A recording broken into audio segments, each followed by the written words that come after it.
Baik. Itu al-jaub. Kemudian selanjutnya kita masuk ke al-halq.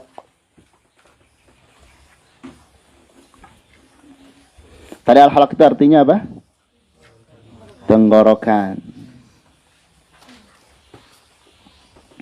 Tenggorokan itu dibagi 3 ya. Tenggorokan itu dibagi berapa? 3. Ada aqsa, ada wasat, ada adna. Di sini ada di matan. Ini bagi thalib dan thalibah, harap terhadap matannya diperhatikan ya, supaya nanti kita selain hafal matan ini juga bisa menggunakannya. Artinya bisa menggunakan sebagai dalil ilmiahnya, hujah. Ketika ditanya ain itu dari tengah tenggorokan, siapa yang menyebutkan itu? Kita bisa menyebutkan ini. Ini kata al-Imam Ibnu Jazari. Taib ada aqsa, kemudian apa tadi? Wasat atau wastu, bisa juga dibaca wasati, wamin wasatihi atau wamin wastihi. Kemudian adna. Aqsa itu yang terjauh atau yang paling dalam. Aqsa itu yang paling dalam. Paling dalam, paling jauh. Di Al-Quran ada kan? Wajah rajulun min aqsal Madinah, dari pedalaman kota.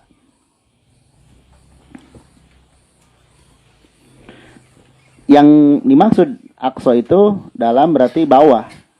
Karena ketika dikatakan dalam, itu berarti semakin dekat dengan pita suara. Kemudian kalau wasat itu sudah diketahui ya, tengah artinya. Dan adna itu paling dekat. Yang dimaksud paling dekat di sini adalah paling dekat ke mulut. Ya. Yang paling dekat ke mulut berarti tenggorokan bagian mana? Atas. Baik, tenggorokan bagian mana? Atas.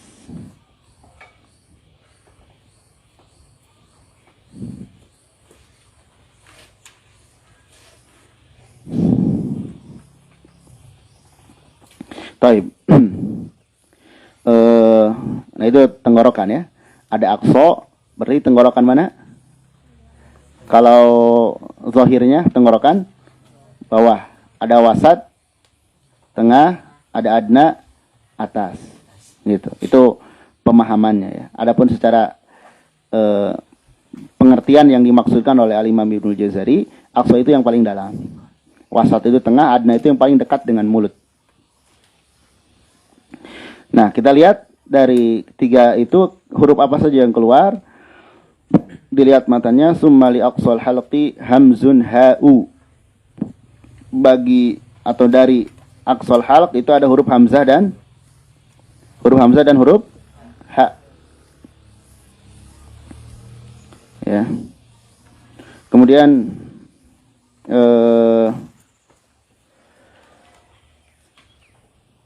wa min wasatihi fa ainun ha'u, dari tengah tenggorokan ada ain dan ha, dan dari tenggorokan yang dekat dengan mulut ada goin dan ho ya.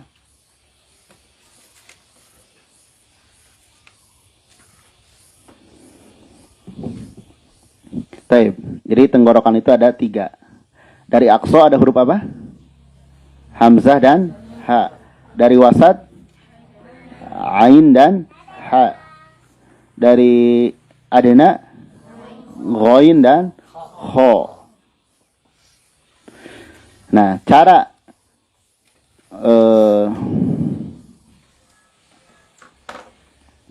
mengetahui huruf atau makhraj huruf itu bukan dengan diharokatkan ya, tapi disukunkan huruf itu.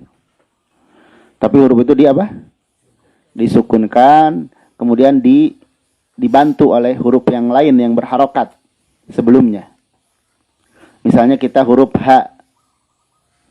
H itu sukunkan, kemudian dibantu huruf berharokat sebelumnya. Misalkan huruf sebelumnya huruf hamzah berharokat. A jadi ah.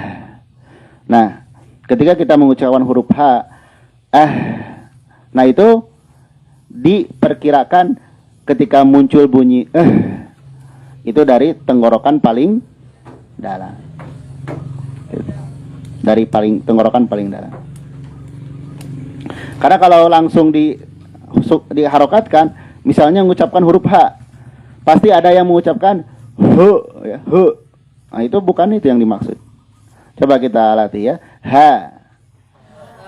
Ha.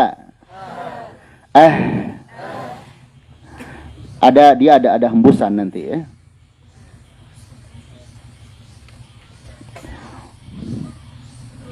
Dan H itu hati-hati jadi lemah. H itu kalau lemah jadi hamzah.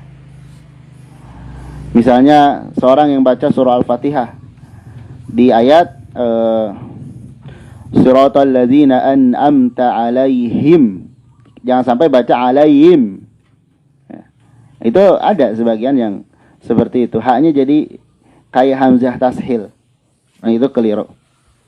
Huruf H jangan menyerupai hamzah tashil.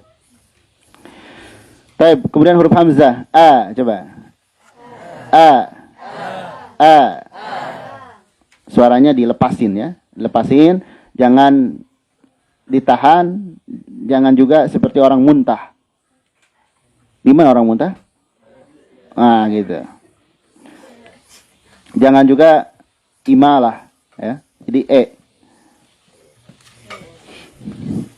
Terus jangan juga jadi O kalau dia berdekatan dengan huruf yang selainnya. Kalau huruf tunggal gampang. A, antum semua langsung spontan bilang A, itu pas, betul, bisa. Tapi belum tentu ketika di rangkaian kata. Ya. Apalagi bacanya cepat, kadang terluputkan beberapa hukum. Ya. Makanya huruf yang tunggal itu relatif mudah untuk dipelajari. Tapi huruf yang rangkaian, nah itu yang lama. Dan belajar huruf rangkaian itu harus hatam 30 juz. Iya, misalkan orang baca Al-Fatihah, sudah benar Al-Fatihahnya. Al-Baqarahnya gimana? Al-Imrannya gimana? Makanya talaqi Al-Quran, yang namanya talaqi Al-Quran itu 30 juz. Atau membaca atau menghafalkan Al-Quran itu 30 juz. Itu yang utama. Capek, lama, iya, emang demikian. Capek, lama, ya itulah sabar. Ya. Makanya Al-Imam Al-Haqqani memberikan nasihat. Ya. Kata beliau, latifatun. Latifah kelembutan, kelezatan, kemahiran ilmu itu ya. Yulaqtinuha bagiyat ta'allum wa bis-sabri. Akan diraih dengan susah payah belajar dan sabar. Ingat itu. Kemahiran, manisnya ilmu, ya, itu akan diperoleh dengan apa?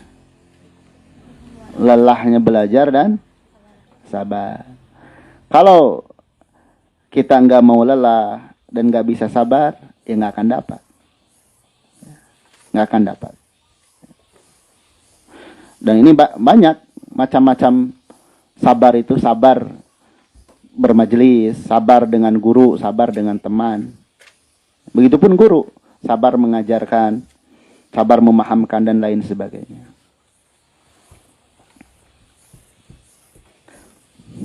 Baik. Selanjutnya huruf dari tengah tenggorokan, huruf ain dan ha.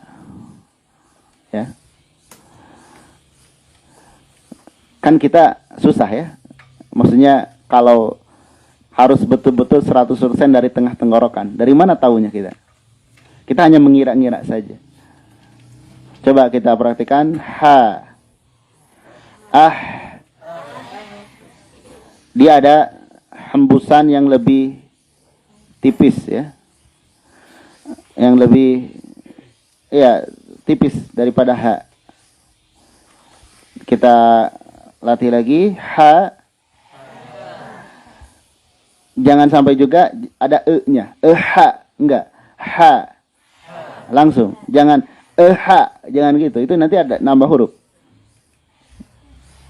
Misalnya orang baca wa min syarri hasidin. Wa min syarri ha. Ada e-nya. Nah, itu tidak langsung ya. Ha. Coba ha. Kemudian huruf ain. Nah, huruf ain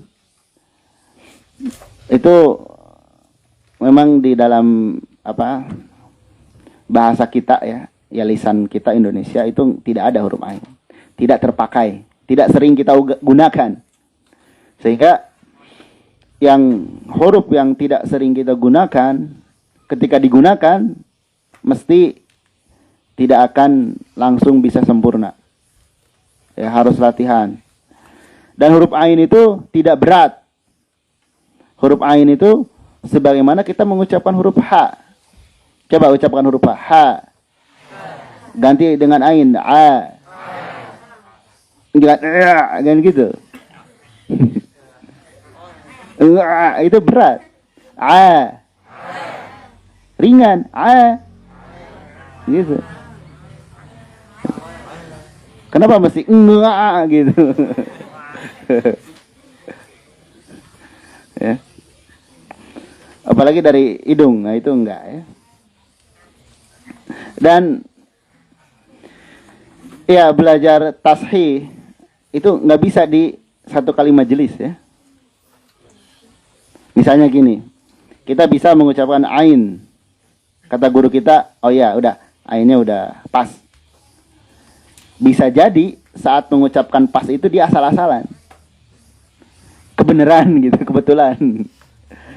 Pas, coba ulangi lagi. Salah lagi. Makanya kemahiran itu nggak cukup sekali. Kalau kita bisa sekali, bisa jadi itu karena kebetulan. Nah, yang namanya mahir bukan kebetulan, tapi menyengaja. Yang mahir itu bukan karena apa? Kebetulan, tapi menyengaja seperti itu bunyinya. Dan dia bisa membunyikan lagi seperti itu terus menerus, ya, bukan sekali dua kali saja. Taib, itu huruf ain ya. Kalau mengucapkan ain, karena ejaannya ain ya nun ain. Tapi kalau diharokati bukan bukan, tapi langsung. Ya. Taib. Selanjutnya ghain dan kha, ya. Ghain dan kha. Ini huruf-huruf tebal. Kita praktikan huruf ghain. Gha, coba. Kemudian kha. Nah, di sini nanti ada sifat namanya isti'la ya. Di sini sebagian terbebani dengan harusnya terangkat lidah. Harusnya terangkat apa? Lidah. Memang istilah itu terangkat artinya.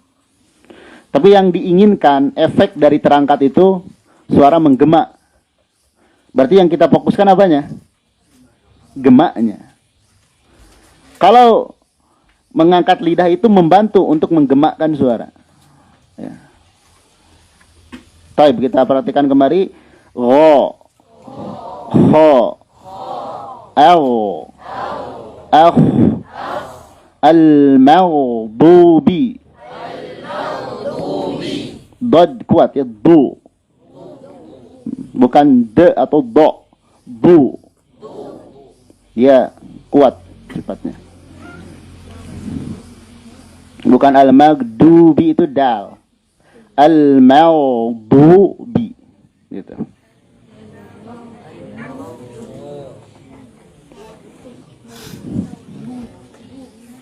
Baik. Selesai itu bab makhraj al-halaq. Kita ulangi. Al-halaq itu ada berapa bagian? Tiga. Yang pertama so. Darinya keluar apa saja? Hamzah dan ha. Yang kedua sad. Keluar ain dan ha. Ketiga adna. Keluar ghain dan ho. Sekarang kita masuk ke al-lisan, lidah. Al-lisan ini termasuk yang banyak ya. Huruf yang keluar dari al-lisan ini banyak. Pertama kita lihat di sini al-lisan itu ada aqsa. Kemudian ada wastu. Kemudian ada hafah dan ada torof. Min torfihi ya. Saya ulangi, lisan itu ada aqsa,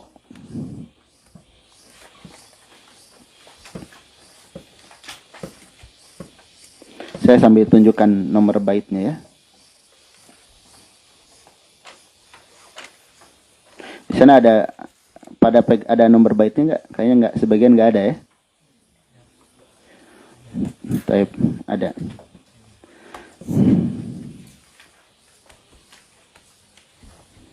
Iya, nanti sambil jalan aja ya. Kita sebutin. Yang jelas, al-lisan itu ada berapa bagian tadi? 3. 3, 4? 4. Pertama apa? Aqsa. Kedua, wastu. Wasat. Bisa wastu, bisa wasat. Ketiga, hafah. Keempat, torof. Walaupun nanti sebagian ulama ada menambahkan ro's ya. Hanya itu sebagian aja. Ada ujung, ada kepala, ada ujung lidah, ada kepala lidah. Kita ambil yang umumnya, ada aqsa lisan berarti. Lidah yang paling dalam. Berarti yang paling dekat ke tenggorokan. Kemudian ada tengah, ya tengah, ini tengah. Tengah lidah. Ada juga hafah, hafah itu sisi. Hafah itu sisi. Dan kemudian ada torof, torof itu ujung. Oke. Taib. Jadi lisan itu ada berapa? 4. Pertama, aqsa, kemudian wastu, kemudian hafa, kemudian torof. Torof, ya. Mau torof, mau torf sama. Ro-nya mau di fathah atau disukun bisa. Ya. Taib, kita lihat dari masing-masingnya ya. Di sini dikatakan wal qafu aqsal lisani fawqu thumma al kafu asfalu. Kita sekarang membahas aqsal lisan. Aqsal lisan itu berarti lidah yang paling dalam. Di sini langsung disebutkan oleh penulis al-qaf. Wal qaf aqsal lisan. Qaf itu dari pangkal lidah yang dari pangkal lidah, artinya lidah yang paling dalam. Kemudian ada kata fauku diikuti oleh kaf asfalu, lebih bawah. Nah, di sini penentuan atas bawah artinya semakin ke dalam itu atas, ke depan itu bawah. Maksudnya apa? Qaf dari ujung lidah, tapi membenturnya lebih ke dalam. Kalau sebagian ulama bahkan menyebutkan langit-langit yang berdaging, itu qaf. Kalau kaf itu lebih ke depan si ujung lidahnya, langit-langit bertulang dan berdaging. Itu sebagian ulama menyebutkan seperti itu. Yang jelas huruf qaf dan kaf itu dari pangkal lidah diangkat ke atas ketika sukun ya. Ketika sukun seperti itu. Kita praktikkan dulu. Ko, ka. Huruf kaf itu hati-hati ketika fathah menjadi qaf atau menjadi ko. Dan itu banyak terjadi. Terutama di kalimat-kalimat tertentu setelah kaf huruf tebal, ro misalnya, itu menebal. Misalnya pada kalimat tadzakkarun. Orang baca tadakko. Nah, itu keliru. Tadzakkaru. bukan tadakkaru. Itu jadi qaf. Ya. Dan ini kalau tidak hati-hati mesti seperti itu bacanya. Kalau ada orang yang baca atau saya zakaru ka, nah itu tebal ka, mestinya ka. Kaf itu tipis. Kaf itu apa? Tipis. Ya. Kemudian di huruf qalqalah dia di huruf qaf ada qalqalahnya ketika sukun. Qalqalah itu berlaku ketika sukun. Saya ulangi, qalqalah berlaku ketika sukun. Ketika harokat tidak berlaku. Dan huruf kaf ketika sukun, nah itu perhatikan sifat-sifat yang ada padanya. Nanti ada pembahasannya ya. Terkait huruf qaf dan kaf dalam kondisi kasroh dan dhammah, itu harus lebih hati-hati lagi. Kalau qaf itu bersih dia, ki bersih. Al-mustaqim misalnya, mustaqi, ti dia bersih. Kalau kaf ada hembusan secara natural. Akan ada hembusan maliki, coba. Tapi jangan sengaja ki, jangan digitukan. Maliki, coba. Itu di ki itu mesti ada, udah ada otomatis. Ya. Taib itu huruf qaf dan kaf dari mana?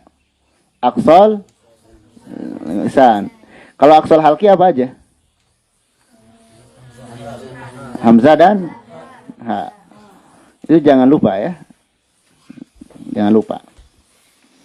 Taib kata Al-Imam Asy-Syafi'i rahimahullah, ilmu itu ibarat apa? Buruan. Ilmu itu ibarat buruan. Kita mau menangkap buruan kan capek. Ya. Kemudian kata Al-Imam Asy-Syafi'i, termasuk orang yang kurang akal, ahmak, kurang akal ya, idiot.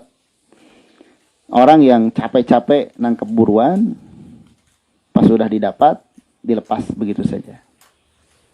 Nah, artinya apa? Kita belajar nih capek, waktu dan sebagainya. Kalau sudah bisa, jangan lepas. Caranya gimana? Diulang. Caranya dengan diulang. Diulang-ulang. Gitu ya. Baik, kita lanjutkan. Itu dari aqsa al-lisan. Selanjutnya wal wasfu.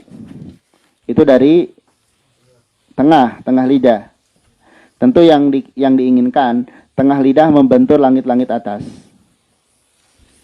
Ya. Itu jim, shin dan ya. Baik, jim, shin dan ya. Nah, suatu hal yang perlu diingatkan, ketika kita mengucapkan jim, shin, dan ya, hati-hati takalluf, sehingga kita seolah ketika mengucapkan 3 huruf ini, seperti menggigit sesuatu. J, misalkan. J, gitu. Sh, kayak menggigit sesuatu. Jim, mudah, coba, ja. Ja, sya, ya, ya gitu. Ya. Emang jadinya beda antara ja dan ja. Lebih jelas yang mana? Ja. Dan satu hal yang perlu diingatkan, semalam kita lihat di antara tujuan belajar tajwid itu agar seorang bisa mengucapkan dengan bahasa yang fasih. Apa makna fasih? Jelas. Fasih itu artinya apa? Jelas. Fasih itu jelas. Al-wadih, al-wuduh, al-bayan, idoh, jelas. Jadi semakin kita jelas, mudah, ya itulah mendekati kefasihan. Makanya anu perhatikan, kalau para syekh, masyaikh ya, baca Al-Quran, kelihatannya berat atau ringan? Ringan. Tapi suaranya gimana? Jelas ya. Itulah bacaan. Taib. Kita praktikan dulu ja. Ja. Aja. Jangan sengaja ada gitu. Ja. Jangan sengaja ada hams, ya. Dia tidak ada percikan. Ja. Taib. Sya. Ash. Jangan digini ya. Ash, jangan. Makanya tadi Anda sampaikan mengucapkan huruf jim, shin dan ya, jangan kayak orang lagi greget gitu. Sya gitu. Kayak orang greget. Ya. Baik. Itu sudah tengah ya, tengah lidah. Kita lanjut ke sisi lidah. Lanjut ke mana? Sisi lidah, yaitu hafah. Sisi lidah itu bagian ini. Ini lidah umpamanya ya. Nah ininya. Sisi ini. Ini maksud. Kita lihat. Waddadu, huruf dad itu min hafatihi. Dari sisi lidah. Sisi lidah yang mana? Nanti kita lihat. Dari sisi lidah. Izwalia. Ketika dia mendekati. Ketika dia mendekati al-adrasa, geraham atas, min aisara au yumnaha, sebelah kiri atau kanan. Nah, untuk mendapatkan dad yang tebal dan tidak tertukar dengan huruf yang lain, karena huruf dad ini rawan tertukar dengan huruf to, dengan huruf zo. Di antara caranya yang kita fungsikan itu fokus di sisi lidah. Dan kita menjaga ujung lidah tidak terfungsikan. Kita memfungsikan mana? Sisi lidah. Dan meminimalisir ujung lidah. Terutama sisi lidah yang paling belakang. Karena ini yang menebalkan. Coba kita perhatikan. Do. Do. Bukan do. Kalau do itu sisi ujung lidah. Do. Do.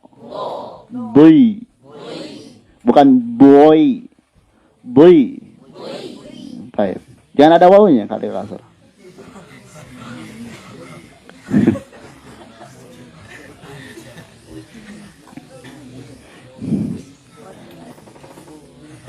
Iya.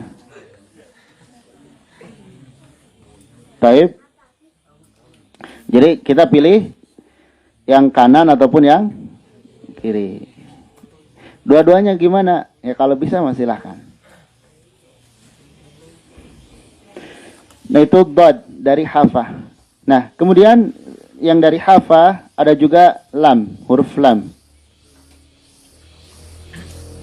Walaupun nanti huruf lam ini ya sebagian dimasukkan ke torof, ke ujung. Ya. Dan memang coba kita mengucapkan huruf L, rasakan ya, L yang berfungsi sisi lidah atau ujung lidah? Ujung. Kalaupun sisi ya sisi bagian ujung. Kan ini ujung lidah kita. Nah, sisinya paling di sini. Makanya di sini dikatakan walamu adnaha. Huruf lam ini adnaha, yang lebih dekat ke mulut atau ke ujung lidah. Limuntahaha, sampai ke ujungnya. Muntaha di sini bisa ujung lidah atau ujung langit-langit, yang di langit-langitnya.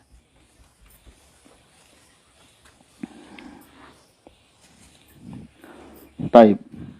Itu huruf lam. Ya. Jadi nanti antum jangan bingung ketika mengucapkan huruf lam. Kan ini harus dari sisi lidah. Akhirnya sibuk mengkondisikan lidah. Padahal kalau diucapkan la, udah bisa langsung.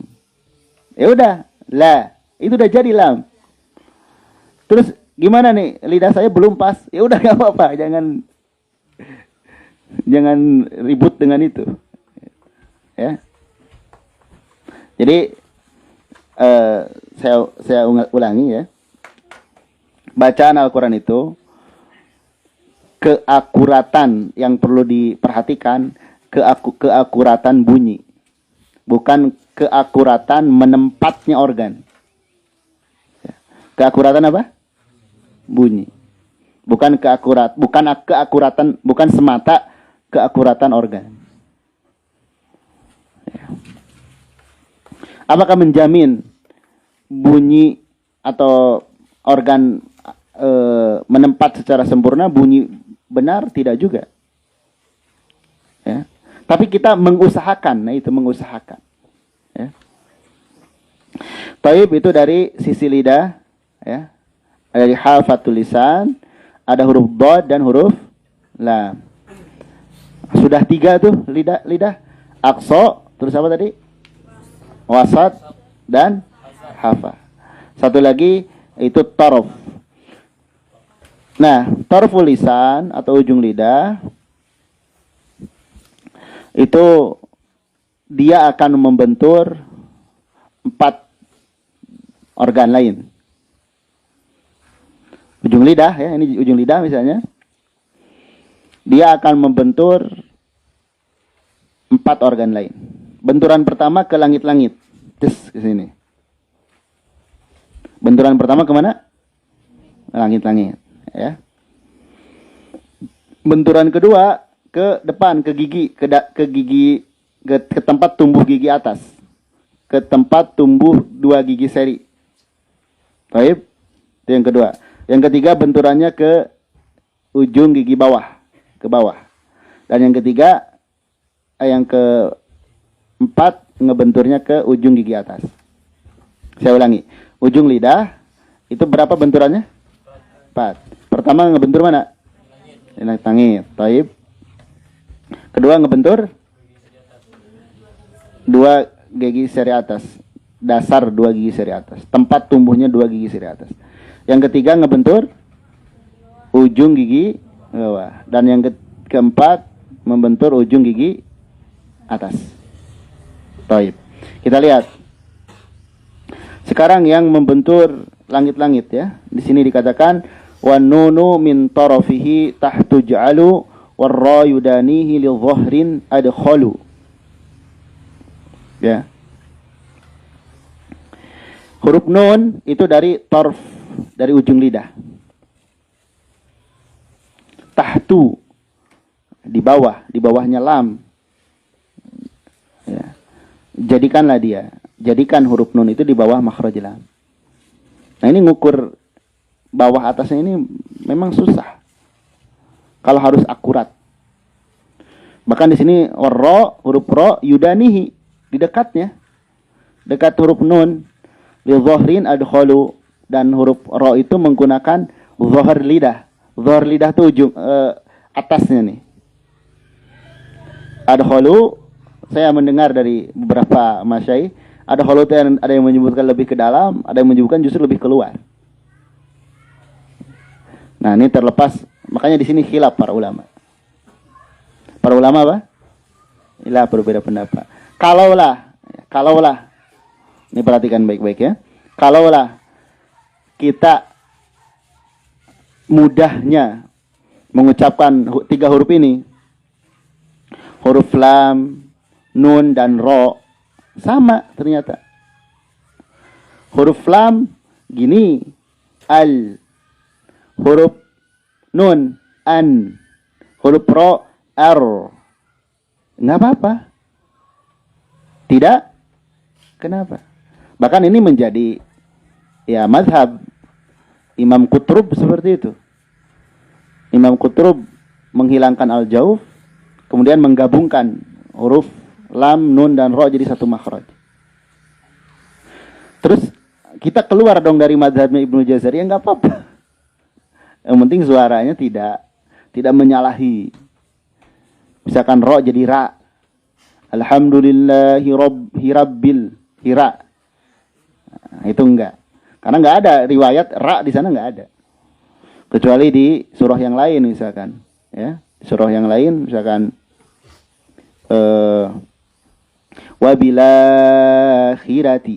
Misalkan itu bisa ra di sana. Ya. wa bil akhirati. Tapi kalau alhamdulillahi rabbil, nah itu salah. Baik. Jadi ini misal ya, antum baca huruf lam, nun dan ro, ternyata lidahnya, ujung lidah ngangkat ke itu saja, itu jangan, antum jangan kepikiran, duh jangan-jangan nih saya salah nih, enggak. Baik. Itu ujung lidah yang membentur mana? Langit. Langit. Selanjutnya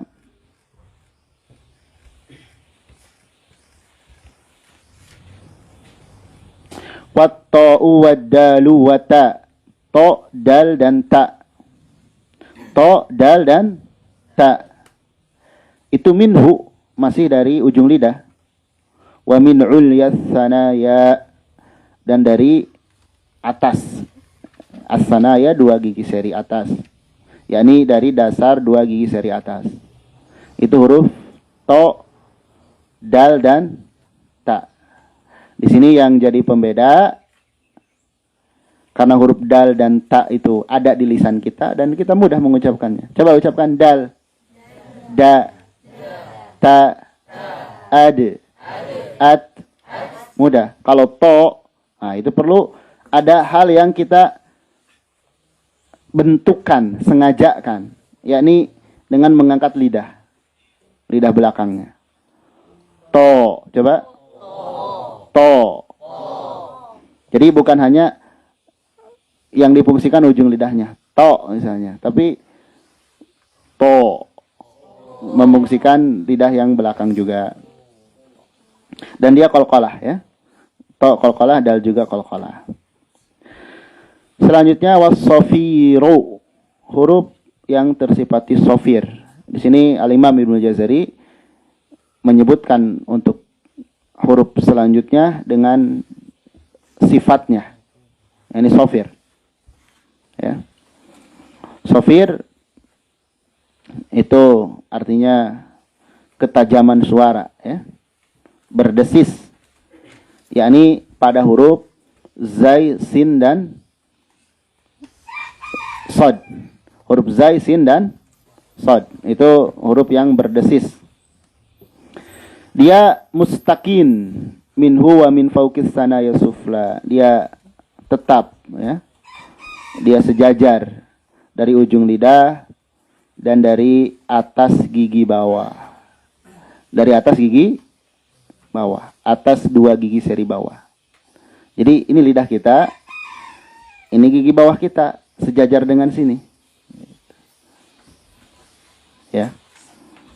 Dan ingat untuk huruf shad itu bukan ujung saja ini yang difungsikan, sehingga nanti bunyinya tidak seperti sin. Sa itu sin, sa sin tebal.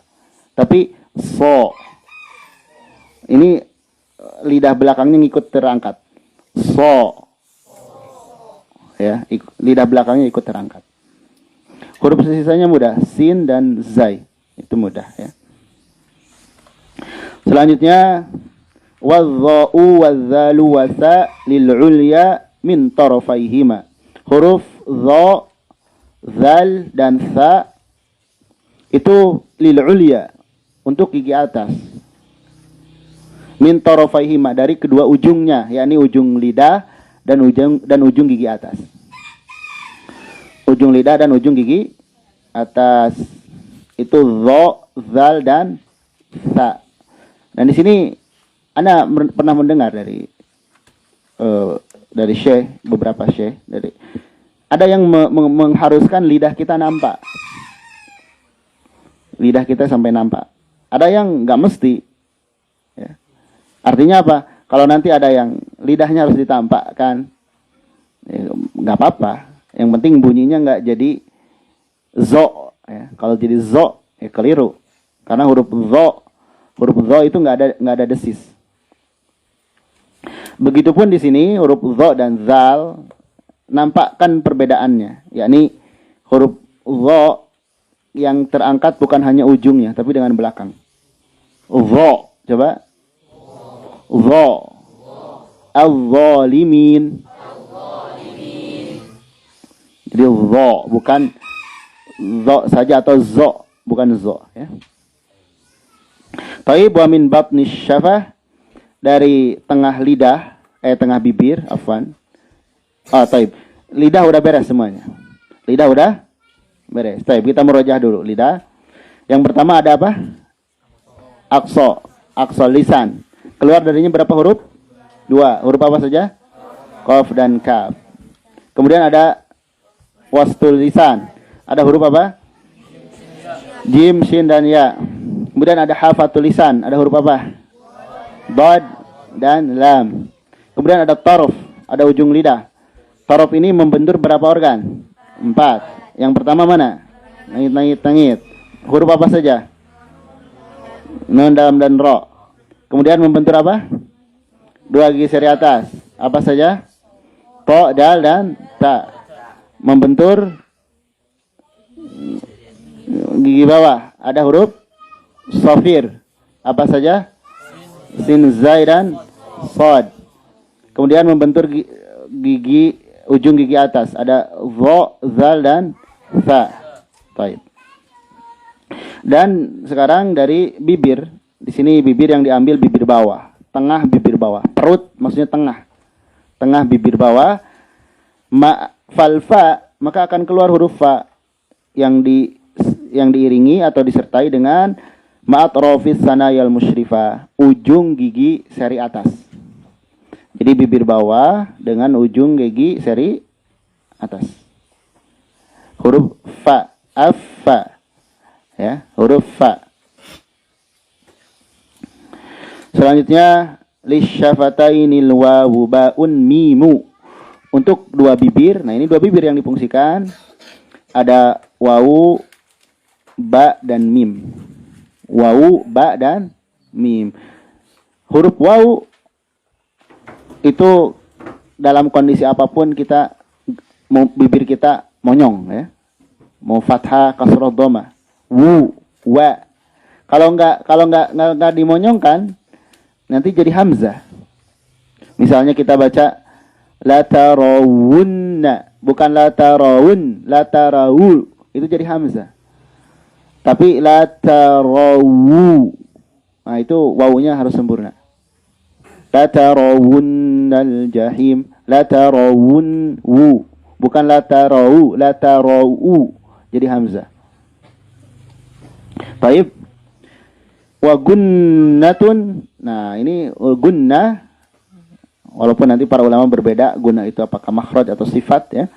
Makhrajuha, dia tempat keluarnya adalah rongga hidung. Gunnah itu dengung. Pokoknya gunnah itu ada pada huruf nun dan mim bertasydid. Ada juga nanti yang melengkapinya ya. Coba untuk gunnah kita latih apa ya? Inna, coba. Yang bibir jangan rapat ya. Inna. Suara tarik gini. Kayak ngirup suara. Inna. Dan konsisten ya. Konsisten kadarnya. Taib, bab makharij sudah kita lalui ya. Alhamdulillah.